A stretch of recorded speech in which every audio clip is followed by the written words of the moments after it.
सभी दर्शकों को नमस्कार। मैं हूं नवीन सोरान और आप सभी का स्वागत करता हूं हमारे खास कार्यक्रम शुद्ध देसी हरियाणा में, जिसमें हम हरियाणा जुड़ी बेहद खास खबरों पर चर्चा करेंगे। और हमारे साथ है भाई विकास, जो देसी अंदाज और देसी बोली में हरियाणा खबरों का विश्लेषण करेंगे। सारे भैया ने राम राम, मैं सु विकास और स्वागत करूं थारा हमारे खास कार्यक्रम शुद्ध देसी हरियाणा में। और मेरे के भाई एंकर नवीन, जो थमना बताओगे हरियाणा की बड्डी दासू और दाकड़ खबर। हाँ भाई नवीन, बता फिर तक आजे दे। तो चलिए खबरों में आपको सबसे पहले बताते हैं उस बड़ी खबर के बारे में जिसमें प्रदेश ही नहीं बल्कि पूरे देश का माहौल राममय हो रखा है और हर किसी की जुबान पर सिर्फ राम ही राम है। दरअसल हम बात कर रहे हैं अयोध्या में हुए रामलला प्राण प्रतिष्ठा समारोह की, जिसके बाद से श्रद्धालुओं की जो भीड़ है भारी संख्या में वो वहां पर पहुंच रही है। और इतना ही नहीं, जो नेता है विपक्ष और पक्ष के, वो भी राम के रंग में रंगे नजर आ रहे हैं। बात तो जमा सही कह रहे हैं यार। पूरा प्रदेश और पूरा देश एक के लहर में चल रहा है, राम में, भक्ति में। श्रद्धालु भी और जितने भी नेता हैं उनके भी मुंह पे एक ही चीज निकलने लग रही है, राम राम जय श्री राम। बिल्कुल। तो वहीं हरियाणा के सीएम मनोहर लाल ने कांग्रेस द्वारा उनके ऊपर आरोप लगाए गए थे कि जो बीजेपी है वो राम के नाम पर राजनीति कर रही है। इसके ऊपर हरियाणा के सीएम मनोहर लाल ने रिप्लाई किया कि कांग्रेस के नेताओं को राजनीति का क और ख भी नहीं पता, और जब उन्हें पता चलेगा तो वो उनका राजनीति का मतलब बताएंगे। उनको राजनीति का अर्थ ही पता नहीं, राजनीति क्या होती है। अभी तो राजनीति का क ख ABC उनको सीखना है, जब वो सीख लेंगे तब उनको बताएंगे। राजनीति का क ख नहीं पता है भाई, काका ने तो कसूता पॉइंट हमारे से है। तो वहीं हरियाणा के पूर्व सीएम भूपेंद्र सिंह हुड्डा का कहना है कि राम सबके हैं, राम के नाम पर राजनीति नहीं होनी चाहिए। राम सबके, राम सबके। हम पहले बोलते थे सौगंध राम की खाते हैं, हम मंदिर वहीं बनाएंगे, और कांग्रेस के लोग कहते थे हमेशा कि मंदिर वहीं बनाएंगे, तारीख नहीं बताएंगे। अगर राम के नाम पर राजनीति नहीं होनी चाहिए, पर गणखरी पार्टी, गणखरी नेता फिर भी राम के नाम पर राजनीति करे हैं, जो गलत से। वहीं हरियाणा के गृह मंत्री अनिल विज ने कांग्रेस पर कटाक्ष करते हुए कहा कि उनको न्योता मिला था प्राण प्रतिष्ठा समारोह का, लेकिन उन्होंने ना जाकर खुद की फजीयत करवाई है। वो फिलहाल सिर्फ डैमेज कंट्रोल का काम कर रहे हैं। स्वागत समारोह का पत्र को ठुकरा कर उन्होंने अपनी औकात बता दी। अब तो सिर्फ वो डैमेज कंट्रोल कर रहे हैं। भाई वोट बैंक के ऊपर राजनीति करने ने बतेरे मुद्दे पड़े से हैं, राम के नाम पे राजनीति नहीं करनी चाहिए। वहीं इनेलो नेता अभय चौटाला ने राम मंदिर पर प्रतिक्रिया देते हुए कहा कि वो धर्म और मजहब का जो चर्चा है वो नहीं करते, वो 36 बिरादरी को साथ लेकर राजनीति करते हैं। कि हम धर्म और मजहब की राजनीति करने वाले लोग नहीं है। मेरे दीवानों एक काम ना करो, राम का नाम बदनाम ना करो। राम विरोधियों के बारे में तो मैं क्या टिप्पणी करूं, जो राम को मिथक बता रहे थे। राजनीति करना और बतेरे मुद्दे हैं, देश के प्रदेश के जनता से जुड़े हुए मुद्दे, एक से बढ़कर एक मुद्दे से, पर राम के नाम पर राजनीति करना गलत बात। तो जहां सभी नेता आज के समय में राम के नाम में रंगे हुए हैं, तो वही एक ऐसे नेता हैं जिन्होंने अपनी मांग पूरी करने के लिए जो कफन का चोला वो ग्रहण कर रखा है। दरअसल हम बात कर रहे हैं फरीदाबाद NIT से कांग्रेस विधायक नीरज शर्मा की। उन्होंने अपनी मांग मानने के लिए उन्होंने ये कहा कि या तो वो मर जाएं, उनको मौत आ जाए, या फिर जो सरकार है वो बदल जाए। तो लाल जी, मैं एक बात बताना चाहूंगा, ब्राह्मणों को इतना मत सताओ। एक ब्राह्मण ठंड में ठिठुर रहा है, ये ब्राह्मणों की हाय लगेगी आपको, ब्राह्मणों की हत्या का पाप लगेगा आपको। रघुकुल रीत सदा चली आई, प्राण जाई पर वचन न जाई। या तो राम जी मुझे उठा ले, या राम जी इनकी सरकार को उठा ले। उल्टी गिनती शुरू है, उल्टी गिनती शुरू है। भाई जब मौत आ गई तो देखो गलत बात से है, मतलब और सरकार बदल जा, यो तो एक शराब भी है, दुआ भी है। ये पूछ वो क्यों कर, वो न्यू। अब भाई जब सरकार बदल गई और कांग्रेस की सरकार आ गई, तो फिर इनकी मनचाही बात पूरी हो जाएगी है। तो इन खातर दुआ से और उन खातर बददुआ। बिल्कुल विकास भाई। तो चलिए खबरों में आगे बढ़कर बात करते हैं SRK और BDU ग्रुप की, जिसको लेकर उनकी जो गुटबाजी है उसको लेकर हरियाणा जो सियासी माहौल है वो काफी गर्म है। बात तो जमा सही कह रहे हैं यार। मतलब इस जाड़े के मौसम में भी हरियाणा कांग्रेस में गुटबाजी तय, माहौल गर्म रहा वैसे, और कांग्रेस के विरोधी लेंदे रहे हैं उनके सवाद। वहीं हरियाणा कांग्रेस ने अपनी मैनिफेस्टो कमेटी और डिसिप्लिन कमेटी के नामों की घोषणा की है, जिसमें जो प्रदेश अध्यक्ष हरियाणा के वो अध्यक्ष होंगे, और उसके साथ साथ हरियाणा के पूर्व सीएम भूपेंद्र सिंह हुड्डा, रणदीप सुरजेवाला, कुमारी शैलजा और किरण चौधरी, इसके जो नेता हैं वो इसमें शामिल होंगे। साथ ही जो 51 सदस्यीय कमेटी है उसके अध्यक्ष होंगे हरियाणा के दीपक बाबरिया। करने वाले तो फिर भी करेंगे, रैली कर देंगे हैं, जो डठोरे थे कर लग रहे यात्रा है। बाकी भाई एक बात तो है, इन दोनों कमेटियां में सांगी वाले ताऊ का दबदबा जरूर दिखने लग रहा है। वहीं एसआर के गुट की ओर से निकाली गई हरियाणा में यात्रा को लेकर दीपक बाबरिया ने उनको एक पत्र भेजा था, जिसके बारे में हरियाणा की जो नेता हैं किरण चौधरी, उन्होंने कहा कि कांग्रेस के किसी भी नेता के अंदर गुटबाजी नहीं है और ना ही उनके अंदर और ना इसी किस तरह की जो भावना है वो इससे प्रभावित। हम तो गुटबाजी में कभी विश्वास करते ही नहीं है। दे दें नोटिस और क्या करेंगे दे दें नोटिस और क्या करेंगे। अनुशासन समिति का गठन कर दिया है, वो मन लगे इससे चक्कर में कान मरोड़ दें हैं? अब भाई ऊपर होकर कोई नहीं चलेगा। वहीं हरियाणा के पूर्व सीएम भूपेंद्र सिंह हुड्डा ने एसआर के ग्रुप द्वारा निकाली गई रैली को लेकर कहा कि सभी लोग किसी न किसी तरह से कांग्रेस को मजबूत कर रहे हैं, कांग्रेस का ही प्रचार कर रहे हैं और किसी अपने तरीके से कोई कांग्रेस को मजबूत करे तो हमारे कोई एतराज नहीं। भाई संगी अड़े ताऊ तो बेरा ऐसे अगर भाई पकड़ अपनी से है, दबदबा अपना सा पार्टी पे। वहीं हरियाणा गृह मंत्री अनिल विज ने कांग्रेस के दोनों गुटों पर निशाना साधते हुए कहा कि ये दोनों गुट जो हैं एसआर के और बीडीयू दोनों नकली हैं और दोनों के बीच में जोर आजमाइश चल रही है। एसआर के ग्रुप है, शैलजा, रणधीर सुरजेवाला, किरण चौधरी और हुड्डा ग्रुपों में अब जोर आजमाइश चल रही है। वो कहते हैं असली हम है, वो कहते हैं असली हम, जबकि हकीकत ये है कि ये दोनों ही नकली हैं। ले भाई पॉइंट टू बी नोटेड है भाई, गब्बर साहब ने तो डिक्लेयर कर दिया कि ये दोनों पार्टी मतलब ये दोनों गुट क्या है खाने में नहीं से हैं। वहीं कांग्रेस के अंदर चल रही गुटबाजी को लेकर हरियाणा के कृषि मंत्री जेपी दलाल ने जमकर निशाना साधा है। उन्होंने कहा कि कांग्रेस की ये पुरानी नीति रही है कि सभी लोग एक दूसरे कटते रहे और उनके दरबार में सिर झुकाते रहे। वो इतने साल में एक संगठन नहीं खड़ा कर पाए, उनका भविष्य क्या ही होगा। 10 साल से जो जिलाध्यक्ष ना बना पाए वो कैसी पार्टी है? ये तो सब व्यक्तिगत हितों की लड़ाई लड़ रहे हैं। अब भाई जो पार्टी 10 साल में अपना संगठन नहीं बना पाई वो हरियाणा में सरकार बनाने की क्यों कर सोचे से। बाकी कृषि मंत्री जी एक बात आप भी बताओ, जो इतने दिन आते इतने महीने आते जो किसान धरने प्रदर्शन करने लग रहे मौजी की मांग खातर, थोड़ा उनका भी हालचाल बूझ लो। वहीं जेजेपी के राष्ट्रीय अध्यक्ष डॉक्टर अजय सिंह चौटाला ने कहा कि पिछले 10 साल में 3 इनके प्रभारी बदल चुके हैं, 3 अध्यक्ष बदल चुके हैं, लेकिन इनका संगठन जो है वो अभी तक खड़ा नहीं हो पाया। कांग्रेस तो दरअसल है ही गुट्टम गुट। की जूतियों में खीर बटती है। आप भी देखते हैं कि प्रदेश में भी आज 2 अलग अलग कार्यक्रम चल रहे हैं। कांग्रेस है एक गुटम गुट। सारे लोग जान चुके हैं पिछली बार जब चुनाव लड़े थे किस तरह से इन्होंने कहा था कि हम जो है इनको बीजेपी वालों को जमुना पार छोड़कर आएंगे, फिर उन्हीं के साथ गठबंधन करके इन्हीं के साथ हाथ मिलाकर पूरी की पूरी मिलाई है। गुटम गुट भाई नवीन, हरियाणा कांग्रेस और जननायक जनता पार्टी में तो चलता रहे नैले पे दहला। वहीं हरियाणा के सहकारिता मंत्री बनवारी लाल ने कहा कि कांग्रेस जो है वो अपना वजूद खो चुकी है हरियाणा में। उनसे अभी तक जो अपना संगठन था वो नहीं बन पाया, आगे पता नहीं उनका भविष्य क्या ही होगा। कांग्रेस में शुरू से ही काफी मेरे ख्याल 10 साल से तो अपना संगठन नहीं बना पाई और उसका कारण भी यही है कि 2 ग्रुप अलग अलग काम करते हैं, 2 ग्रुप अलग अलग काम कर रहे हैं, दोनों दिशा में काम कर रहे हैं। देखिया भाई उठन लग रही ना आंगली। अब जब तुम अपना संगठन नहीं बनाने लग रहे हो, संगठन नहीं बना पाए हो, तो भाई सरकार क्यों कर बना लोगे? या तो सोचने वाली बात है। वहीं बीजेपी के राष्ट्रीय सचिव ओम प्रकाश धनखड़ ने भी कांग्रेस की गुटबाजी पर जमकर निशाना साधा और उन्होंने कहा कि इन लोगों को गैसे गणेश नहीं गैसे गधा पढ़ाया जाता है। कांग्रेस का कोई भविष्य जो है अब देश में नजर नहीं आता। ये ऐसे लोग थे गैसे गणेश जी की बजाय गधा पढ़ाने लगे थे। गैते गणेश नहीं गैते गधा कहीं ऐसा नहीं कि भाई गैते गुटबाजी पढ़ा दियो। क्यों हरियाणा कांग्रेस में तो भाई भाई चल दी रहे से। बाकी धनखड़ साहब एक बात तो आप भी बताओ, भैया आपने कदे कह तक कबूतर की जगह कह तक कुर्सी तना पढ़ ली थी, क्यों आप भी 1 नंबर की कुर्सी मांग दे रहा करो। वहीं आप नेता अनुराग डांडा का इस पूरे मसले पर क्या कुछ कहना है वो भी आपको दिखा देते हैं, देखिए। कांग्रेस पार्टी में ये बहुत एक तरीके से परंपरा है गुटबाजी की, वो आपस में लड़के इसी तरीके से खत्म हो जाएंगे। भाई हरियाणा कांग्रेस वाले अपनी ये गुटबाजी तय खुद कंफ्यूज हो रही से और वे सोचने लग रहे हैं अक पहला बाहर वाला गेल लड़ रहे अक भीतर वाला गेल। तो चलिए खबरों में आगे बात करते हैं ऐसे नेता, पूर्व कांग्रेस नेता, पूर्व आप नेता, पूर्व टीएमसी नेता, और अब आप बताओ हम किसकी बात कर रहे हैं। भाई चाचा चौधरी के दिमाग ते तो इसी से सवाल पूछा था, जवाब भी तुरंत मिलेगा।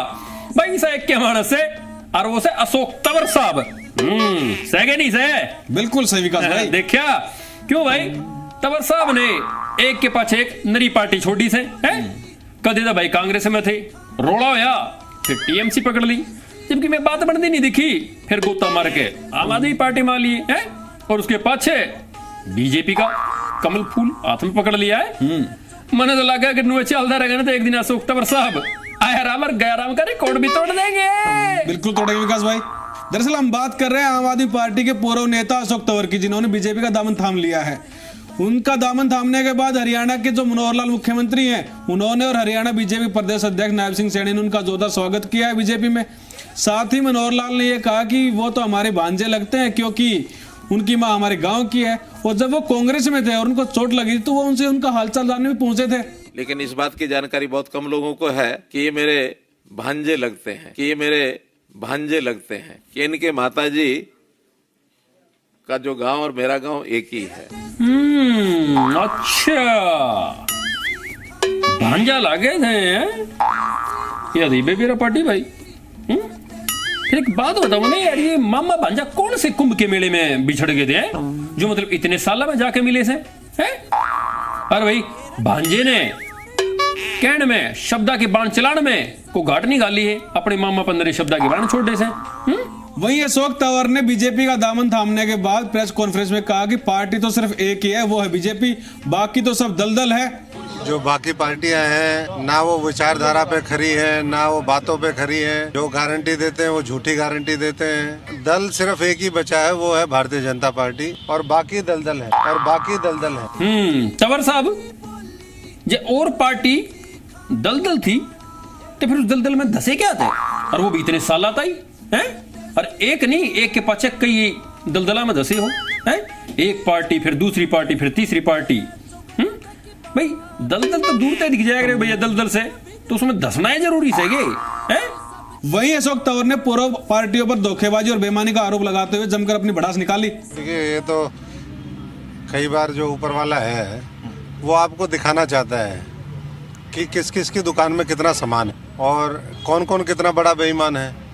लोग यहाँ से बेईमान, यहाँ से बेईमान और यहाँ से भी बेईमान है, तो बेईमानों के साथ अपनी पटड़ी नहीं जमती। पिछली पार्टी की तरफ, पिछली पार्टी और उससे पिछली पार्टी की तरफ है। वहीं आम आदमी पार्टी छोड़ने पर अशोक तंवर का जो फैसला था उसके ऊपर हरियाणा आम आदमी पार्टी के अध्यक्ष सुशील गुप्ता, उन्होंने कहा कि अशोक तंवर पहले भी बहुत सारी पार्टियां छोड़ चुके हैं। उन्होंने पहले कांग्रेस छोड़ी, फिर टीएमसी छोड़ी और अब आप पार्टी को छोड़ दिया। उन्हें दरअसल खुद को ही नहीं पता कि वो कहाँ जाकर रुकेंगे। उनकी आदत हो गई है, पहले वो कांग्रेस छोड़ के तृणमूल में गए, तृणमूल छोड़ के आम आदमी पार्टी में आए, अब आम आदमी पार्टी छोड़ के बीजेपी में जा रहे हैं। फाइनल डेस्टिनेशन तो वही बता पाएंगे कि कहाँ रुकेंगे। प्रदेश में जो लोग कहते थे हम बराती घोड़े और जंगी घोड़ों की चर्चा करते थे, उन्होंने जिनको जंगी समझते थे उनको ही बारात में नचाना शुरू कर दिया। मोरा दर्द न जाने कोई। भाई जिनकी पार्टी तो नेता छोड़ कर मतलब गया है, उनका दर्द तो हम समझ सके से। बाकी यह बात तो सही है कि भाई अशोक तंवर साहब कितने जाकर डटेंगे, इस बात का तो उन्हें भी नहीं दे रहा। वहीं बीजेपी के राष्ट्रीय सचिव ओम प्रकाश धनखड़ ने कहा कि हरियाणा की जो आम आदमी पार्टी है उसको नेता जितना जल्दी छोड़े उतना अच्छा है, क्योंकि हरियाणा में आम आदमी पार्टी का कोई भी वजूद नहीं है, उनकी एक भी सीट नहीं आएगी। तो आपका कोई भविष्य भी नहीं है हरियाणा में, सभी नेता छोड़ कर ही आ रहे हैं। चलो ये तो जनता जनार्दन तय करेगी अगर भाई किसका खाता खुलेगा और किसकी होगी जमानत जब्त। बाकी तो टाइम का कोई भरोसा नहीं है। मेरा ना पिछले गेड़े में बीजेपी के कितने मंत्रियों की।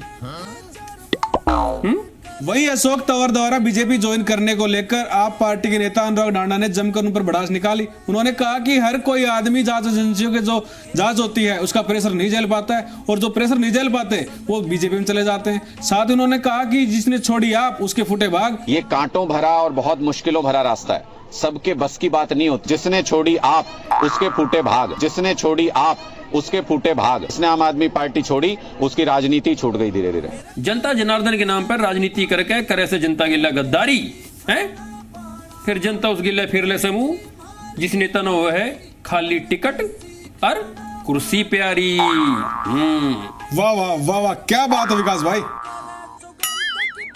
तो चलिए खबरों में आगे बढ़कर बात करते हैं है कि क्यों हो गया भाई, ठीक ठाक से क्या था फड़ लग रहा है। अरे मैं हाफ नहीं रहा, मैं बात कर रहा हूँ है कि अरे क्यों हो गया है। दरअसल मैं बात कर रहा हूँ हरियाणा हड़ताल और हाहाकार की। भाई हरियाणा में तो चाले हुए रहे आजकल हड़ताल, प्रदर्शन, धरने प्रदर्शन, आंदोलन, नारेबाजी जी देखा वे चल रही से है। कदे क्लर्क धरने पे, कदे सरपंच धरने पे, कदे आशा वर्कर धरने पे, कदे भाई सफाई कर्मचारी, तो कदे पटवारी। जब तक हमारा समाधान नहीं हो जाता हमारा धरना ऐसे ही दिन प्रतिदिन आगे प्रत्येक चरण में बढ़ता चला जाएगा। तो जायज मांगे हैं, जब तक उनका गजट नोटिफिकेशन जारी नहीं हो जाएगा हम किसी भी सूरत में पीछे नहीं हटेंगे। वही पटवारियों की हड़ताल पर हरियाणा के डिप्टी सीएम दुष्यंत चौटाला क्या कुछ कहना है वो आप जरूर सुनिए और जरूर देखिए। रेवेन्यू डिपार्टमेंट द्वारा पहले क्लियर कर दिया, फाइनेंस के पास एक क्लैरिफिकेशन के लिए पेंडिंग था, उनकी कोई ऑब्जर्वेशंस थी, मुझे लगता है कि कमिंग वीक के अंदर उसको रिजॉल्व कर दिया। बड़े कदाड़े छोटे सीएम साहब, ये मुद्दा आज का नहीं लटक रहा है, मतलब कई साल तक लटक रहा है। पिछले साल भी ये मतलब जो अपने पटवारी हैं ये फिर धरने प्रदर्शन पे बैठे थे, वादा खिलाफी का आरोप लगाने लग रहे थे और कहने लग रहे भाई पाछले गेड़ा तो हमारे मीठी गोली दे दी थी, ये भी मीठी गोली नहीं चाहिए, इनका चाहिए मांग पूरी। वहीं हरियाणा का एक और डिपार्टमेंट है जो अपनी मांगों को लेकर लामबंद हो चुका है। दरअसल हम बात कर रहे हैं हरियाणा के जो रोडवेज डिपार्टमेंट है उसकी, वो जो उनकी तनख्वाह है उसमें विसंगति को लेकर, जो फिलहाल नया मोटर व्हीकल एक्ट आया था उसको लेकर, प्राइवेट बसों के जो पास हैं उन मुद्दों को लेकर सरकार के खिलाफ वादा खिलाफी के जो आरोप है वो लगातार लगाए जा रहे हैं। हमारी सरकार से कई दौर 4 दौर की वार्तालाप होगी, हमारी जो मांगे हैं सरकार उनको बिल्कुल जायज मांगती है लेकिन परिपत्र जारी नहीं करती। सरकार मांगेगी तो अच्छी बात है, नहीं मांगी तो हमने अपना पूरा दस्ता तैयार कर रखा है। मतलब मेरी एक बात समझ में नहीं आती यार, इसे वादे करे क्यों से सरकार? अब भाई फिर वादे में वादा खिलाफी करनी पड़े, उनके ऊपर आरोप लगे हैं, मतलब ऐसी मीठी गोली क्या दे दिया करें? अरे मीठी गोली तो सरकार चला करेगी। वहीं हिसार में संयुक्त किसान मोर्चा के आह्वान पर किसान लामबंद होना शुरू हो गए हैं। किसानों का कहना है कि 72 गांव का ना तो मुआवजा मिला ना ही फसल बीमा पॉलिसी। 3 तारीख से लगातार धरने पर बैठे हैं। 72 गांवों का बीमा क्लेम जो मंजूर शुदा रिलायंस बीमा कंपनी दे नहीं रही और सरकार और प्रशासन उसका सहयोग कर रहे हैं। प्रशासन नहीं मानेगा, हमें पूरा विश्वास है, परंतु हम इस प्रशासन की नाक रगड़वा कर अपनी मांग और अपना अधिकार लेकर इन हालात ने देख के क्यों कर कैसे भाई किसान कल्याण है, क्यों किसान कल्याण हुआ? वहीं कुरुक्षेत्र जिले के डिपो होल्डर भी अपनी मांगों को लेकर सरकार के खिलाफ लगातार अपनी हुंकार भर रहे हैं। डिपो होल्डर्स का कहना है कि 2022 में जो एक सरकार उनके लिए लेकर आई थी वो उनके लिए नुकसानदायक है, जिसमें सरकार 60 वर्ष की उम्र में रिटायर्ड करने की बात कह रही थी, जबकि वो कोई सरकारी कर्मचारी नहीं है। ऐसे में उनकी मांग है कि 60 वर्ष के बाद उनका जो लाइसेंस है उनके परिवार किसी सदस्य को दिया जाए या फिर उनको सरकारी कर्मचारी तर्ज पर जो सुविधाएं हैं वो दी जाए। डिपो होल्डर भी हड़ताल पे बैठ गई है। मेरे यार मैंने एक बात बता नवीन, इसे कौन से कर्मचारी संगठन से हरियाणा में जो धरने प्रदर्शन पे नहीं बैठे? ऐसे संगठन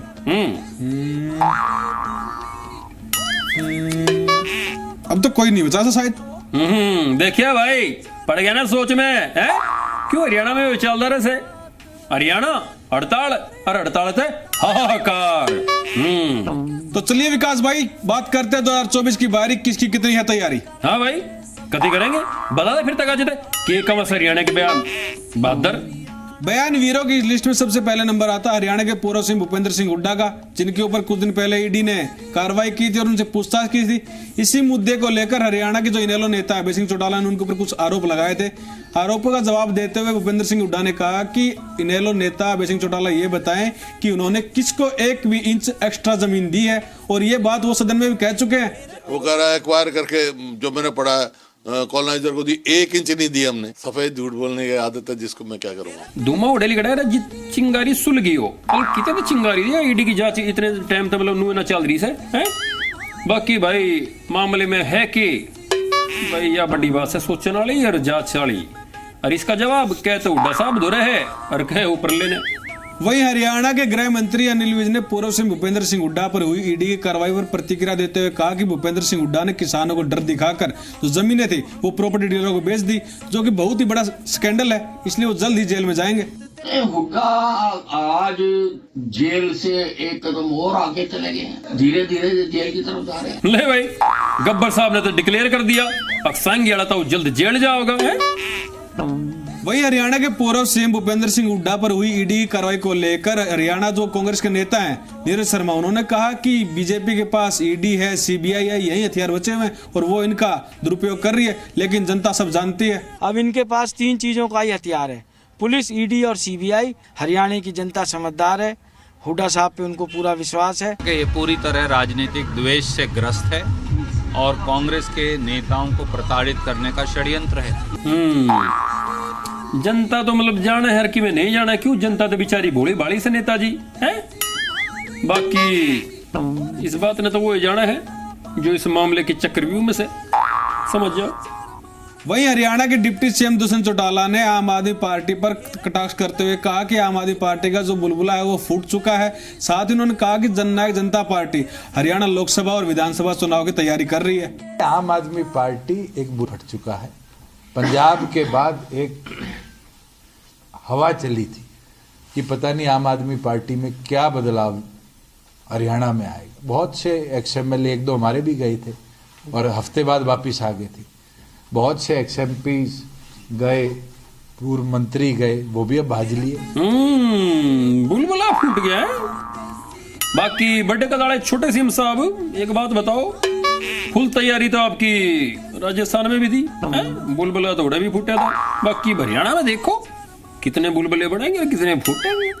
वहीं हरियाणा कांग्रेस के प्रदेश अध्यक्ष उदयबान ने कुरुक्षेत्र रैली में संबोधित करते हुए तराजू का जिक्र किया। जरा सुनिए क्या कहते हैं उदयबान। आपने 9.5 साल का शासन खट्टर जी का देखा है और तराजू आपके हाथ में है। आपने आज तुलना करनी है कि कौन सी सरकार अच्छी थी। तराजू? हरियाणा कांग्रेस के प्रधान जी तराजू की बात करी तो उस तराजू में सबसे पहला हरियाणा कांग्रेस की गुटबाजी ने तोल कर दिखाओ है? और तोल कर दिखाओ भाई, कितनी गुटबाजी हावी से, किसकी गुटबाजी हावी से, किसका दबदबा फालतू से है?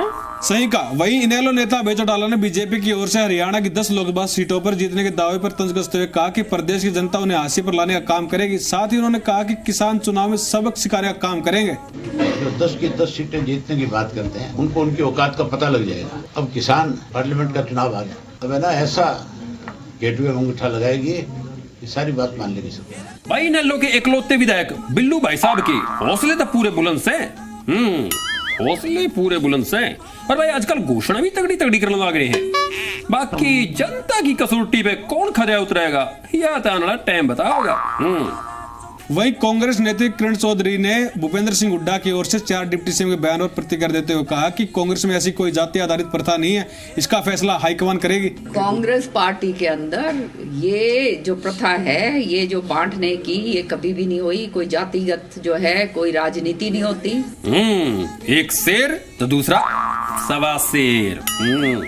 वहीं भारत सरकार और इजराइल के बीच हुए रोजगार को लेकर समझौतों के बाद हरियाणा सरकार ने 10,000 बेरोजगार युवाओं को इजराइल भेजने के लिए नौकरी घोषणा की है। दरअसल इसके चलते अब MDU में उनकी जो भर्ती प्रक्रिया है वो शुरू हो गई है, जिसको लेकर काफी भीड़ MDU में देखने को मिली। यार इन हालात ने देख कर लगा भाई हरियाणा में रोजगार की मारा मारी तक सूती से भाई, मतलब हमारे प्रदेश के मानस इजराइल जाने भी तैयार से, और उस देश में हमासड़ा गिल्ला जंग छिड़ रही है, पर हमारे मानस नौकरी चाहिए और नौकरी उड़ जाकर ढूंढनी पड़ रही है। वहीं आम आदमी पार्टी के प्रदेश अध्यक्ष सुशील गुप्ता ने कहा कि सरकार युवाओं को इजराइल भेजने की तैयारी कर रही है, जिसके लिए 50,000 जो युवा हैं वो लाइन लगा खड़े हैं, जो कह रहे हैं कि भूखा मरने से अच्छा है गोली खाकर मर जाएं। वहीं आप नेता अनुराग ठाकुर ने हरियाणा में नौकरियों के मुद्दे पर कटाक्ष करते हुए कहा कि जब गठबंधन की सरकार में नौकरियां ही नहीं देती है तो फिर पर्ची खर्ची कहां से होगी। इजराइल जैसे युद्धग्रस्त क्षेत्र के अंदर हरियाणा के 10,000 युवाओं को भेजने की तैयारी हरियाणा सरकार कर रही कि युवक वहां जाने के लिए भी 10,000 पोस्ट के पीछे 50,000 युवक लाइन लगा के खड़े। देखिए नौकरी देते ही नहीं तो खर्ची पर्ची का सवाल कहां से आता है। सरकार सिक्योरिटी तो मतलब कहने लग रही है भाई हम सिक्योरिटी देंगे, पर जिस देश में दूसरे के लिए जंग छिड़ रही है भाई उड़े सिक्योरिटी में मतलब कई बार डगमगा जाया करे। और बाकी भाई ये तो आम आदमी पार्टी वाले तो भी कहने लग रहे हैं भाई जब नौकरी ना दिए तो खर्ची और पर्ची का क्या मतलब होगा, वो की चलेंगे। वहीं कुछ दिन पहले हरियाणा के पूर्व सीएम भूपेंद्र सिंह हुड्डा ने आम आदमी पार्टी के एक नेता को लेकर कहा था कि वो अनुराग ठाकुर कौन है उनको जानते नहीं है, तो इसके ऊपर आम आदमी पार्टी के नेता अनुराग ठाकुर ने प्रतिक्रिया दी है। उन्होंने कहा कि हुड्डा साहब की जो उम्र है वो 76 से ऊपर हो गई है, इसलिए उनकी जो याददाश्त है कमजोर हो गई है। मेरे ख्याल से 76-70 साल की उम्र हो गई भूपेंद्र हुड्डा जी की, याददाश्त कमजोर हो जाती है ऐसी स्थिति में। कौन है अनुराग ठाकुर? कौन है अनुराग ठाकुर? मैं नहीं जानता। याददाश्त कमजोर भाई तो सांगी ताऊ की याददाश्त पे सवाल उठा दी। देखते जाइए चुनावी साल क्या क्या रंग दिखाता विकास भाई अभी तो चलिए आज के हमारे खास कार्यक्रम में इतना ही। अगले प्रोग्राम में आपसे जल्द मुलाकात होगी, तब तक के लिए नमस्कार, राम राम।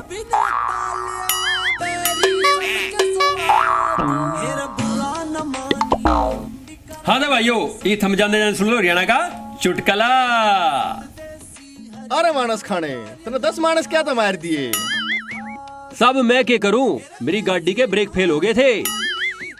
अच्छा फिर एक कहानी की तो जाके ठोक लेंदा, इतने मानस तो ना मर दे।